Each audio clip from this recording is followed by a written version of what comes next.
이어서 패널 토론이 진행되겠습니다. 고려대학교 블록체인 산업협의체 이효진 겸임 교수님 그리고 모더레이터를 맡아주실 예정이고요. 크립토닷컴 패트릭 윤 한국총괄님, 바른법무법인 한소희 파트너 변호사님, 코드바스프 주성훈 CTO님께서 패널로 참석하실 예정입니다. 우리 첫 번째 패널 토론의 주제는요, 규제 및 기관 환경이라는 주제로 토론을 이어갈 예정입니다. 이번 토론은 한국과 글로벌 규제 환경을 비교하며 기관 도입을 위한 준비 상황을 점검하는 뜻깊은 자리입니다. 우리 패널 토론 무대가 마련되는 동안 잠시만 대기해 주시면 감사하겠습니다. 또한 오늘은 심포지엄이라는 말처럼 이렇게 일방적이보다는 상호 소통하는, 함께 토론하는 토론의 장이다라고 말씀해드렸는데요. 우리 토론을 보시면서 나의 생각은 어떤지 함께 정리해 보시면 더욱더 뜻깊은 시간 보낼 수 있을 것 같습니다. 네, 제가 호명해드렸던 모더레이터님 그리고 우리 패널님들은 이제 무대 위로 모시도록 하겠습니다. 각 테이블별로 우리 명찰을 준비해 두었으니까요. 우리 명찰에 맞춰서 자리해 주시면 감사하겠습니다. 네, 여러분 큰 박수로 맞이해 주시기 바랍니다.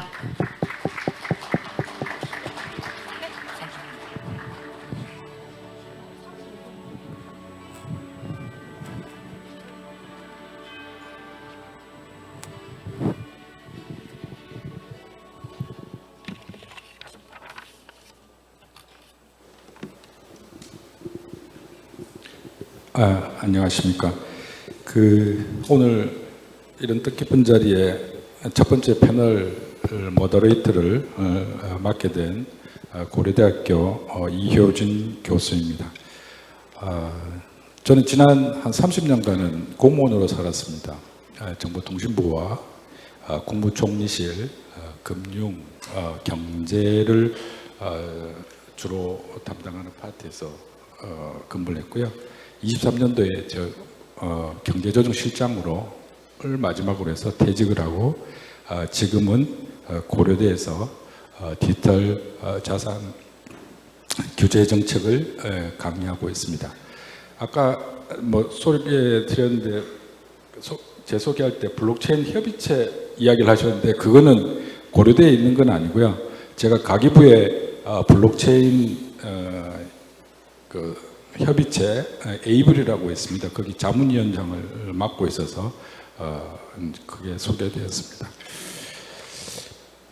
오늘 이제 첫 번째 주제가 규제와 기관 환경, 제도적 환경 이런 주제로 이제 토의가 있을 텐데요. 사실 블록체인이라든지 이런 AI도 마찬가지고 신기술이 나오게 되면 가장 첫 번째 걸리는 허들이 규제입니다.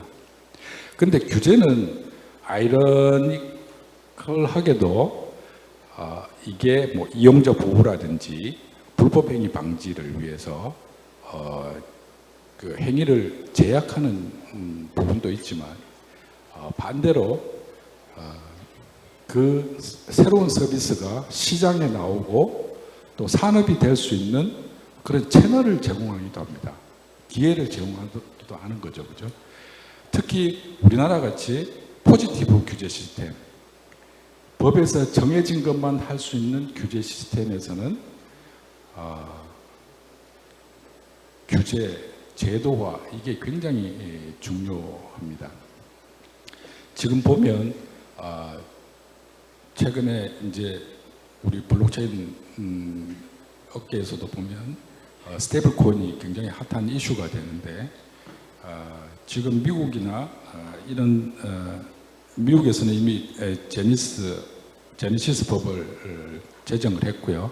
그 이전에 미카, 유럽의 EU에서는 미카를 제정을 해서 이미 한 10개, 10여 개의 그 스테이블 코인 사업자가 선정된 것으로 알고 있습니다. 그리고 일본도 마찬가지고요. 그리고 홍콩, 싱가포르 이런 데도 규제를 이미 정비를 했습니다.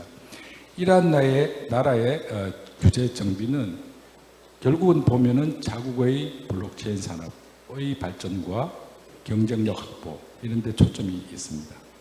이에 따라서 우리나라도 이제 새 정부가 들어서면서 디지털 자산에 대한 우호적인 환경이 조성이 되고, 그리고 지금 여러 가지 스테이블 코인이라든지 디지털 자산에 관한 입법들이 발의되고 있습니다.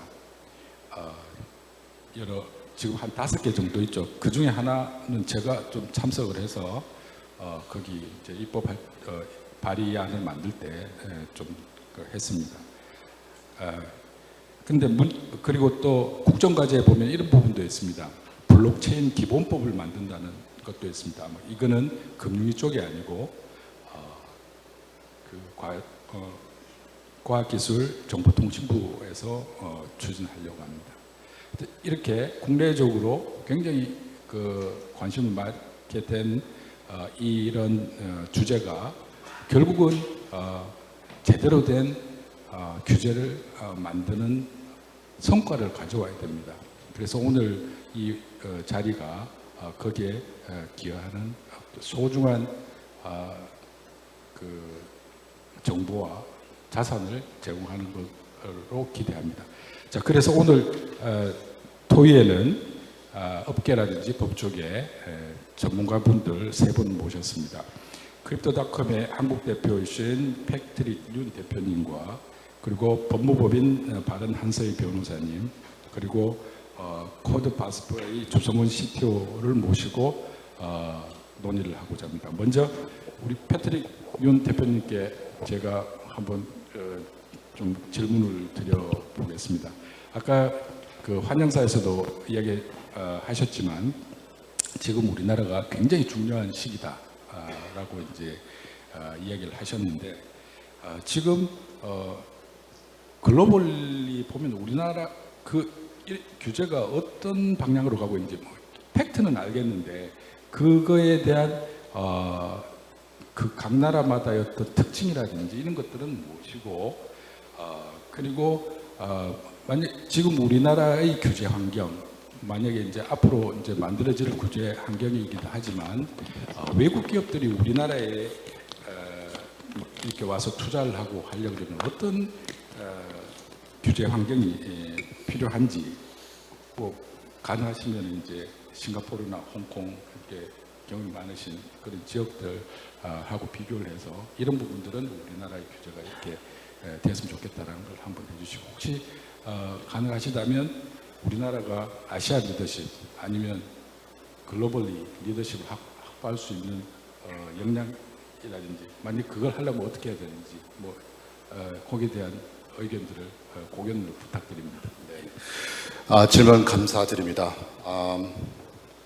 먼저 한국 시장을 보면 Korean won, 그러니까 이제 원화 기반으로 되어 있는 이제 트레이딩 볼륨이 USD 볼륨 바로 밑 2위권을 지금 유지를 하고 있습니다. 그렇다 보니까 시장의 어떤 규모나 또는 이제 포텐셜 성장성을 봤었을 때는 많은 이제 블록체인 회사들이 한국에 대한 관심이 이제 많이 있는 것이고, 그렇지만 이 블록체인 회사나 핀텍 회사들이 이제 글로벌 앱으로 운영이 되잖아요. 그리고 이 글로벌 앱으로 각 나라의 레귤레이션을 맞춰야 되는데 대부분이 이제 글로벌 앱 기반으로 약간의 modification, localization을 하면서 여러 나라들을 진출을 하는데, 특히 한국하고 일본이 제일 까다로운데 그 중에서도 한국이 제일 노크화하는 데에 까다로운 것 같아서, 그렇다면 이제 결정을 해야 되겠죠. 그 기업이 과연 한국 시장이 의미가 있지만 내가 이 글로벌 앱을 포기를 하고 한국말을 위한 로컬 버전 앱을 만들어야 되는 것이냐. 이것은 아마도 그 창업자나 이 그룹 CEO가 어느 정도의 한국의 시장에 대한 열정이 없으면 이제 그런 것들을 결정하기가 쉽지가 않다고 저는 생각을 합니다. 그래서 어느 정도 글로벌 스탠더드를 한국의 법에 맞는 부분으로 이제 가긴 가야 되지만 좀 더 많은 이런 좀 요구가 사항이 많이 있다 보니까 글로벌 기업들이 좀 많이 어려움을 갖는 것 같고요. 그리고 이제 규제 이제 당국들을 좀 보면 한국뿐만 아니라 미국, 싱가포르, 홍콩, 유럽 등등, EU 등등 모든 금융 당국이 까다롭고 그 관계가 쉽지가 않습니다. 한국만 그런 게 아니라. 그렇지만 이제 제가 다른 예를 들자면 한 몇 년 전에 이제 오픈 뱅킹이라는 게 이제 글로벌 파이낸셜 크라이시스가 끝나고 만들어졌죠. 그래서 유럽하고 중국, 미국이 이제 오픈 뱅킹 할 때도 한국은 오픈 뱅킹 자체를 뭐 규제로, 뭐 폴리시로 뭐 생각도 하지 않은 상황에서 이제 오픈 뱅킹에서 오픈 데이터로 이게 피빗이 되면서 다른 나라들은 아직 오픈 데이터에 대해서 이거를 법을 어떻게 만들까 그런 논의를 할 때 한국 그 정치인들이나 이제 금융 당국이 한국은 오픈 데이터 법을 해야 된다. 그래서 제일 늦게 시작했는데 제일 빨리 이 오픈 데이터를 법으로 통과시킨 데가 대한민국입니다. 그렇기 때문에 저는 이 모든 거에 대해서는 이제 타이밍이 있다고 저는 생각하는데 저 타이밍은 이제 지금은 왔다고 생각을 하고요. 이제 항상 보면 미국의 그 규제가 글로벌 스탠더드 트렌드를 좀 세팅하는 부분이 있긴 있는데 아마 한국도 거기 트렌드에 따라서 아주 빨리 움직일 거라고 생각을 합니다. 그래서 지금 뭐 전체적으로 보면 MAS 같은 경우에는 뭐 한국에 대한 VASP라고 하죠. 그런 법이 이제 2019년 전에 만들어졌고 또 UAE도 이제 최근에 바라가 이제 이런 디지털 자산법, 스테이블 코인 법이 만들어지면서 미카는 EU 총 합해서 이제 하나의 VASP하고 스테이블 코인 룰이 나왔고 또 최근에는 저희 홍콩 자체도 Securities and Future Commission에서 이러한 스테이블 코인이나 이제 디지털 자산 거래소에 관련된 법이 만들어졌습니다. 그러면서 이제 그 모든 이 각 나라의 이 레귤레이션의 그 페이스가 다 여정이 다 좀 시간 상황에서 다 좀 다르긴 한데 확실히 트럼프 어드미니스트레이션이 들어오면서 액셀러레이션 빨리 이제 빠른 속도로 성장하는 게 이제 확실하고 아마 한국도 거기에 따라서 가지 않을까라는 이제 그 기대감이 크면서 최근에 뭐 원화 스테이블 코인 얘기가 많이 나오면서 저는 이 디지털 자산의 이코시스템을 볼 때 너무 거래소 위주로만 보지 말고 뭐 커스디 비즈니스나 뭐 페이먼트나 밴, PG 또는 뭐 리스크, 뭐 AML 관련된 뭐 그런 서비스 회사나 이런 기술을 가지고 있는 많은 회사들이 있다 보니까 그런 회사들이 좀 웹3 피빗을 좀 하면서 이 좀 다양하고 아주 좀 다이버스한 이코시스템이 만들어지면 너무 좋을 것 같고 특히 결제하고 송금에 대해서는 이제 많은 그 오퍼튜니티가 있다고 저는 생각을 합니다. 왜냐하면 그 결제 시스템은 거의 한국은 벌써 95%의 총 트랜잭션이 전자로 이제 거래가 되고 있고 그 어떤 나라보다 캐시리스 사이드로 딱 하나의 선택을 한다 그러면 이제 한국이 맞는 것 같고요. 두 번째로 이제 송금 같은 경우는 이제 워낙 엑스포트 드리븐 이코노미가 되다 보니까 비즈니스나 리테일 고객들이 이제 송금을 이렇게 많이 하는데 OECD OECD 그 스터디에 의하면 은행 수수료, 송금 수수료가 또 힌피라고 하죠. 사용자가 숨어져 있는 수수료가 1년에 7조가 넘는 금액이 있습니다. 그래서 그런 것들을 이제 좀 이런 스테이블 코인 결제 시스템, 송금 수수료 좀 하게 되면 사용자, 소비자들한테 또는 비즈니스한테 이런 수수료들이 더 경제적으로 좀 더 낮춰지지 않을까 그런 생각을 합니다. 예, 감사합니다. 우리나라 시장을 아주 긍정적으로 보시네요. 맞습니다. 저도 이제 우리나라 이제 정부화 초기 때 이제 제가 정통부에 근무할 때 보면 사실 그때도 이런 논란들이 많았어요. 뒤처졌다, 정부가 뒤처졌다라고 했는데 사실은 한국 정부는 한번 하기로 이렇게 딱 결정을 하면 그리고 또 기업들이나 이런 사람들이 한번 하기로 하면 굉장한 속도전이 있지 않습니까? 그렇죠? 그래서 초고속 통신망 같은 경우도 세계 1위 하고 그런 식으로 인프라를 아주 효율적으로 구축하는 경험들이 있으니까 우리 그 대표님 말씀하신 것처럼 좀 희망을 가지고 이제 여기 와 계시는 분들하고 또 정부도 같이 해서 힘을 한번 모아보면 좋을 것 같습니다. 자, 그 다음에 이제 우리 외국의 사례를 한번 봤는데요. 우리 국내 상황을 한번 짚어보도록 하죠. 우리 한서희 변호사님, 우리나라 상황은 어떻고 사실 이제 뭐 외국에서 들어오는 기업이든 우리나라 기업이든 아니면 은행이라든지 이런 기관들이 이제 블록체인 이런 그 생태계 내에 들어오려고 하면 법적으로 어떤 측면에서 좀 리스크가 있다든지 이런 것들은 좀 한번 잘 파악을 해야 된다든지 뭐 이런 것들이 있는지 한번 짚어주시고요.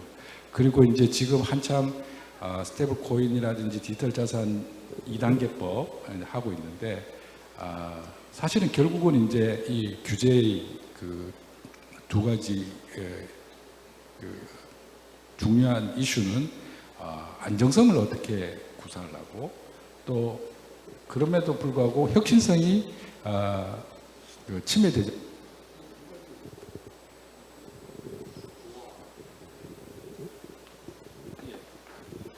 예, 조화가 필요한데 이 부분에 대해서 어떻게 하면 좋을지 거기에 대해서 한번 좀 말씀해 주시기 바랍니다.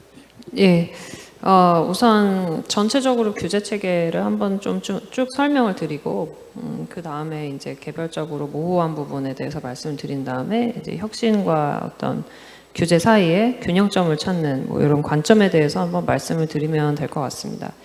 우선 뭐 여기 계신 분들 중에 굉장히 잘 아시는 분들도 많으시겠지만 또 뭐 외국에서 오신 분들은 우리나라 규제 체계 잘 모르실 테니까 설명을 드리면, 우리나라에서는 이제 가상자산이라고 하는 이제 용어가 사용되기 전부터 이제 비트코인과 같은 어떤 암호화폐들이 거래가 됐었죠. 그리고 그 뒤에 이제 규제 체계 마련에 대한 논의가 FATF에서 이제 권고하면서 이제 시작이 됐고, 특정금융정보법이라고 하는 소위 자금 세탁을 방지를 중심으로 하는 법률에 이제 가상자산 사업자 규제 체계가 편입이 되게 됩니다. 그것이 이제 2021년도부터 시행이 됐고, 그래서 우리나라에서 가상자산 거래소들이 신고를 이제 하기 시작한 게 2021년입니다. 그 뒤에 이제 규제 체계가 새롭게 이제 나타난 부분은 이제 그동안 계속해서 뭐 이용자의 피해나 또는 이제 가상자산 그 자체에 대한 보호가 불충분하다 이런 측면이 이제 논의가 되면서 2024년에 가상자산 이용자 보호법이 시행이 되게 됩니다. 그래서 그 법이 이제 시행된 지 1년이 됐는데요. 가상자산 이용자 보호법은 사실 이제 거래소에서 이제 하는 행위나 어떤 이용자 보호와 관련된 중심적인 체계가 마련이 되어 있는 거고, 다른 이제 기타의 여러 가지 사업 형태나 또는 사업자들에 대한 규제 체계는 아직까지 전면적으로 이제 도입되어 있지는 않는 상태입니다.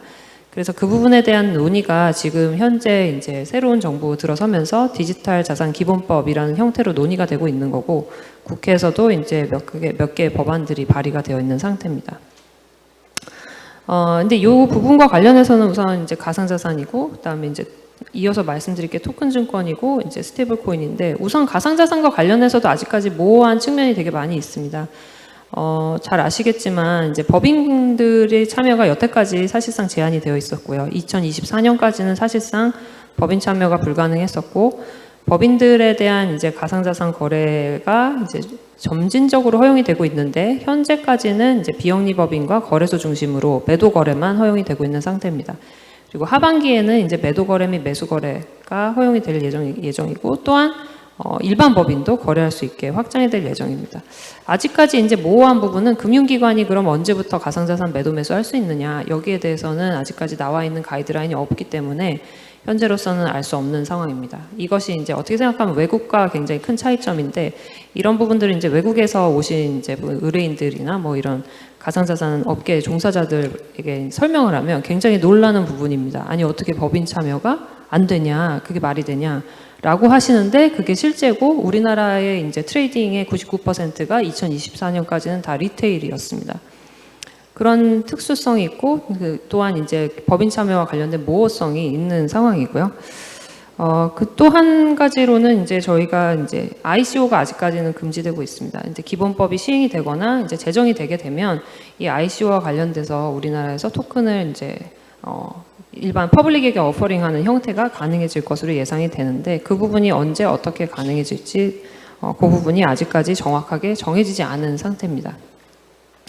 그러면 이 가상자산과 관련해서는 이렇게 이제 규제 체계가 진행이 되고 있고, 나머지는 이제 토큰 증권 얘기를 이제 드려야 되는데, 이 토큰 증권과 관련된 논의는 사실 가상자산이 증권이냐 아니냐의 논의부터 시작이 됐습니다. 그래서 증권성에 대한 이슈가 어느 정도 해소가 된 게 2023년에 이제 투자계약증권에 대한 어떤 분류 체계를 마련하면서 가상자산과 가상자산이 아닌 증권 형태의 토큰을 나누자라는 논의가 이제 금융당국에서 정리가 돼서 나왔고, 그것이 이제 2023년 2월이었습니다.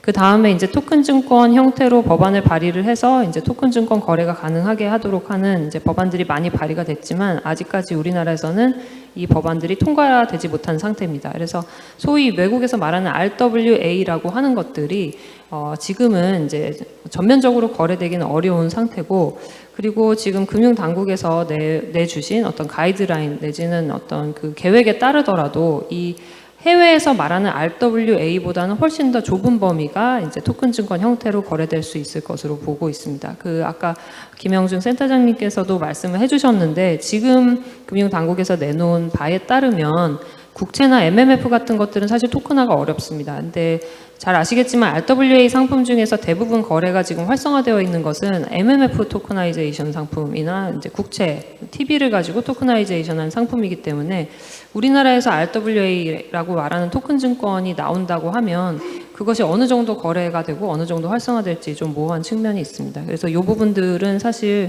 새롭게 이제 법안이 이제 제출이 되거나 개정이 된다면 좀 보강되어야 할 필요성이 있는 어떤 그런 부분이라고도 할 수 있을 것 같습니다.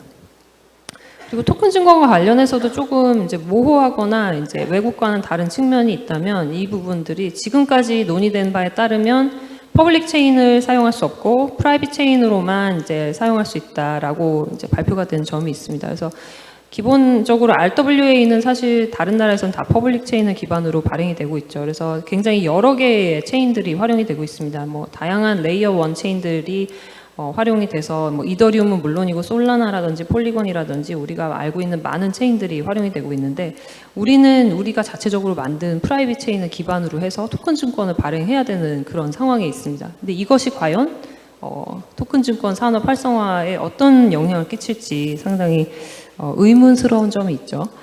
그런 측면에서 두 가지 모호성이 있다라고 말씀드릴 수 있을 것 같습니다.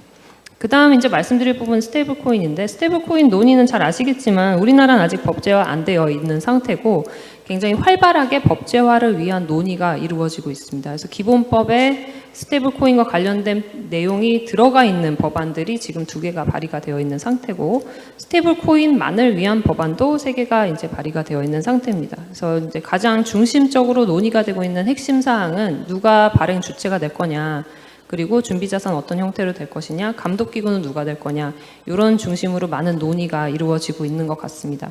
특히 발행 주체와 관련해서는 이제 뭐 핀테크 회사가 이제 참여를 할 수 있다, 또는 은행권이 중심이 되어야 한다, 이런 여러 가지 논의들이 있기 때문에 이런 부분들에 대해서 이제 전반적으로 논의가 될 필요성이 있을 것으로 생각이 되고, 또 이제 안정적이면서도 이제 비즈니스 친화적이며 이제 전 세계에서 활용될 수 있는 그런 스테이블 코인 발행을 위해서는 어떤 식의 규제 체계가 마련이 되어야 할지 이제 추가적으로 지금 논의가 되어야 하는 상황에 있습니다.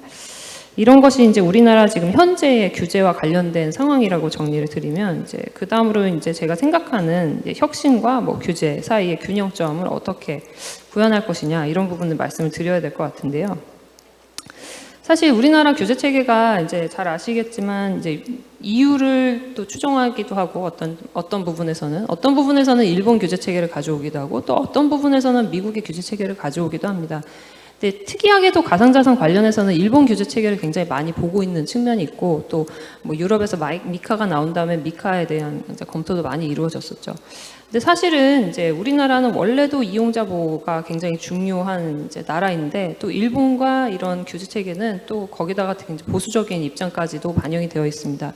그래서 이제 저는 이제 이런 규제의 흐름을 보면서 우리가 진짜 이제 추종해야 될, 또는 이제 따라가야 할 규제 모델이 무엇인지 좀 심각하게 고민을 해야 되는 측면이 있지 않나, 이런 생각을 하고 있습니다.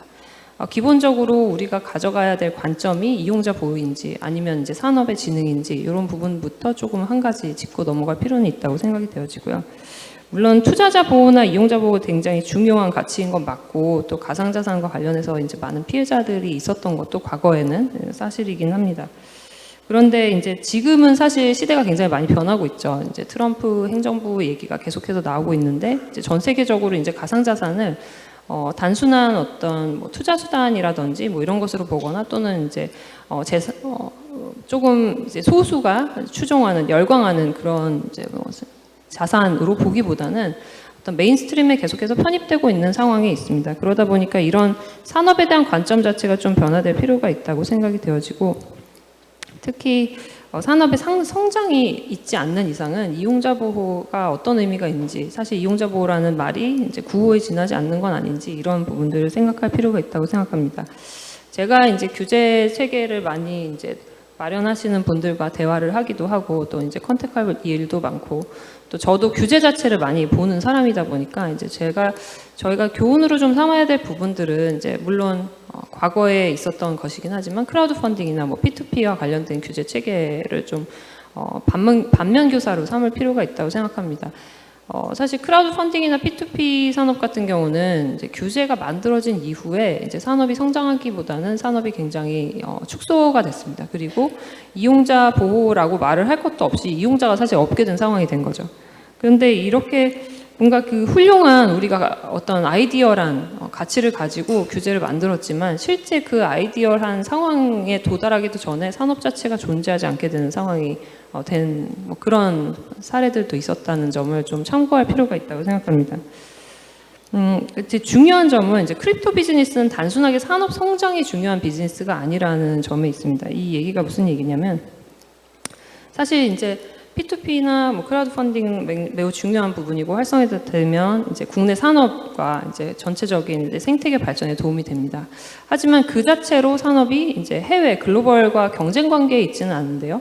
우리나라에서 이제 크립토 그리고 전 세계에서의 크립토를 생각해 보시면 크립토 산업이라는 거는 이제 그 전체적으로 총량은 정해져 있고 우리나라에서 산업이 축소되면 사실 그만큼 돈이 해외로 빠져나가는 셈이 됩니다. 그래서 우리나라에서 규제 체계를 마련해서 이제 보수적인 상황이 되면 해외로 자본이 유출되는 그런 상황이 될 수 있는 것이죠.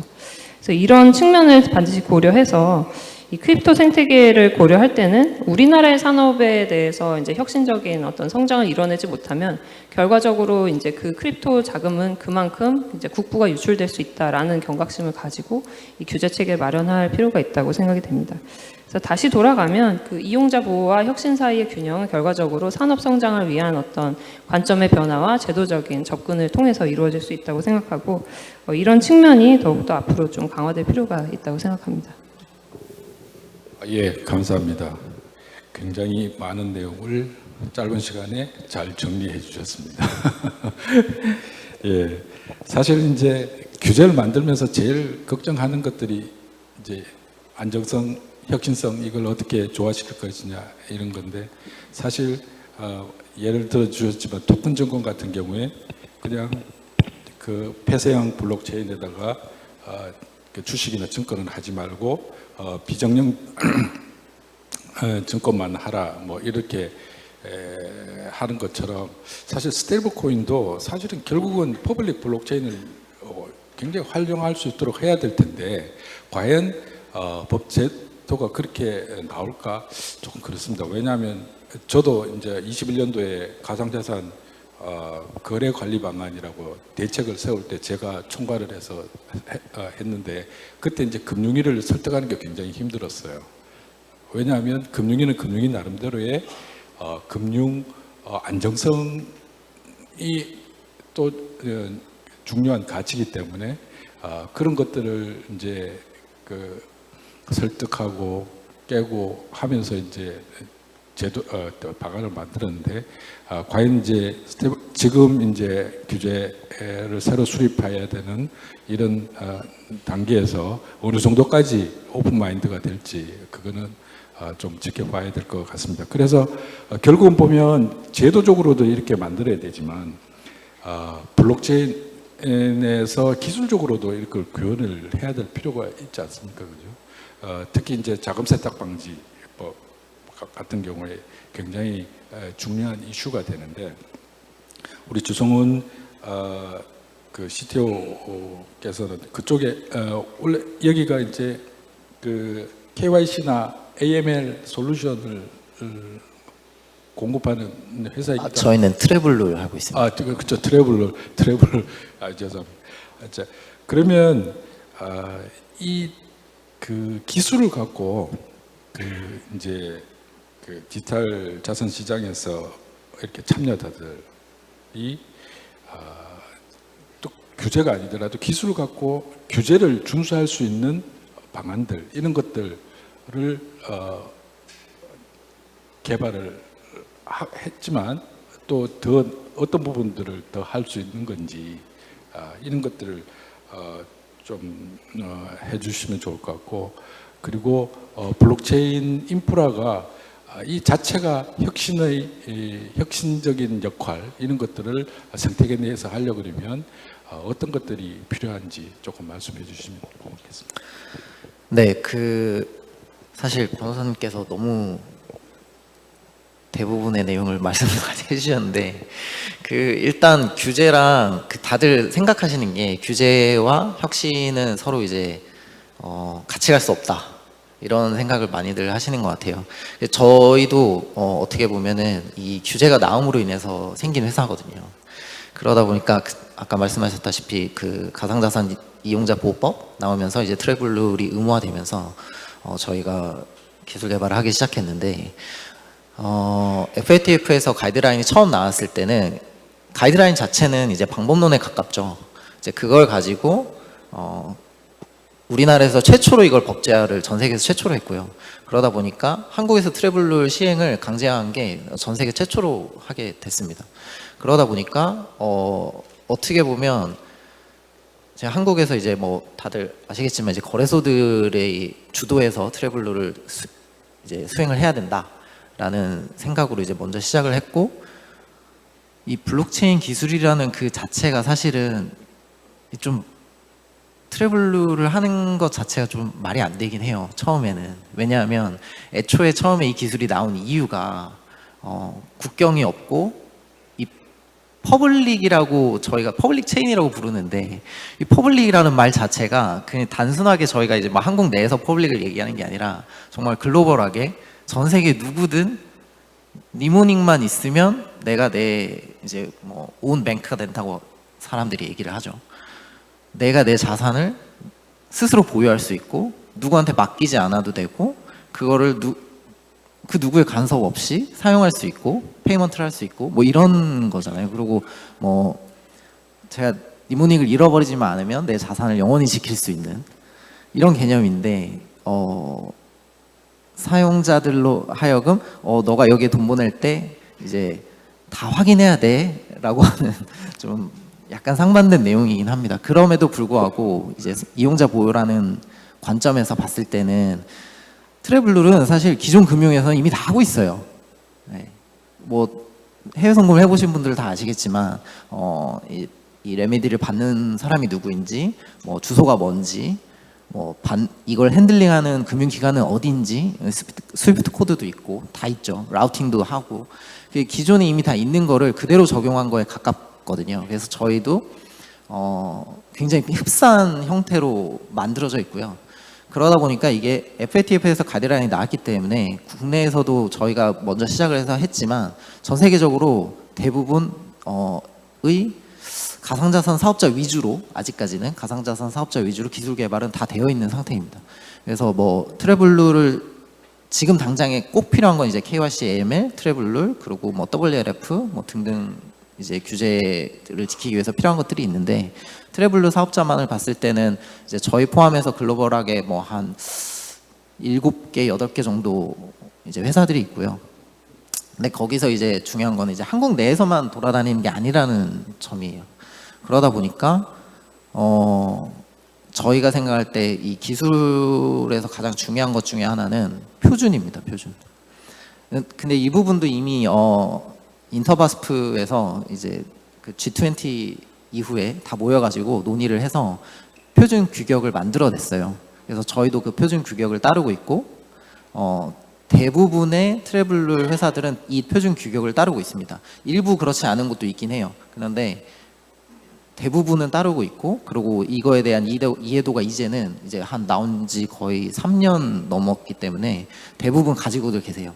그래서 여기서도 이제 아까 인터오퍼러빌리티도 얘기를 해주셨는데 그 관점에서도 마찬가지인 거죠. 이것조차 뭐 메인넷별로 어떻게 뭐 메인넷끼리도 자산 이동을 하거나 할 때도 다 적용이 돼야 되기 때문에, 그러면 트래블을 뭐 예를 들어서 저희가 이메일을 뭐 네이버 이메일도 쓰고 지메일도 쓰는데, 지메일을 쓰는 사람은 지메일 끼면 보낼 수 있다 이러면 좀 이상하잖아요. 이메일이라는 거는 프로토콜이기 때문에 프로토콜은 상호 호환성이 기본입니다. 그래서 당연히 네이버 사업자로도 보낼 수 있어야 하고 하는 것이죠. 그런 것처럼 트래블도 마찬가지라서 이제 해외의 트래블 솔루션들도 똑같은 표준을 지키고 있고 저희도 똑같은 표준을 지키고 있기 때문에 저희의 메시지를 그들에게도 보낼 수 있고, 이제 저희는 이거를 호핑 혹은 뭐 라우팅 이렇게 표현을 하는데, 브릿지를 놔서 중간에 이제 전달을 해주고 뭐 이런 식으로 구현이 되어 있습니다. 실제로 뭐 거래소를 언급을 해야 되는지 모르겠는데 유사 같은 경우와 이제 비사 같은 경우에도 서로 다른 솔루션을 사용을 하고 있거든요. 그럼에도 불구하고 서로 뭐 다들 코인을 보내보신 분들은 아시겠지만 입출금하는데 전혀 문제가 없죠.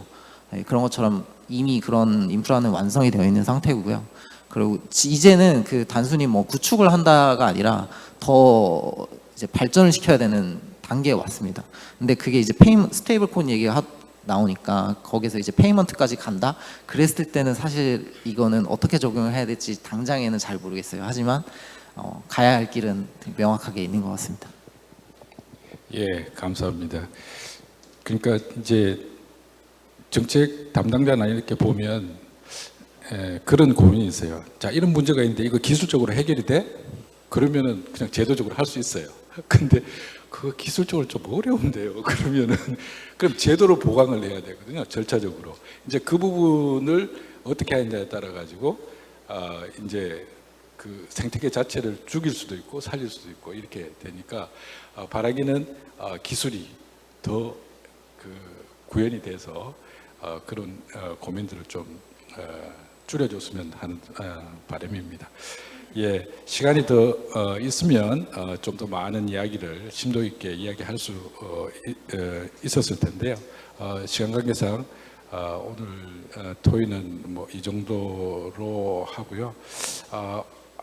이 짧은 시간 동안 이 논의됐던 중요한 이야기들이 우리 그 블록체인과 디지털 자산의 생태계에 밑거름이 되었으면 하는 바람입니다. 예, 경청해 주셔서 감사합니다. 네, 감사합니다. 귀중한 토론을 함께해 주신 이효진 자문위원장님, 패트릭 윤 한국총괄님, 한소희 파트너 변호사님, 주성훈 CTO님께 다시 한번 큰 박수 부탁드립니다. 네, 한국과 글로벌 규절 환경을 비교해보고 나아가 기관 도입을 위한 다양한 준비 사항을 점검해 보았습니다.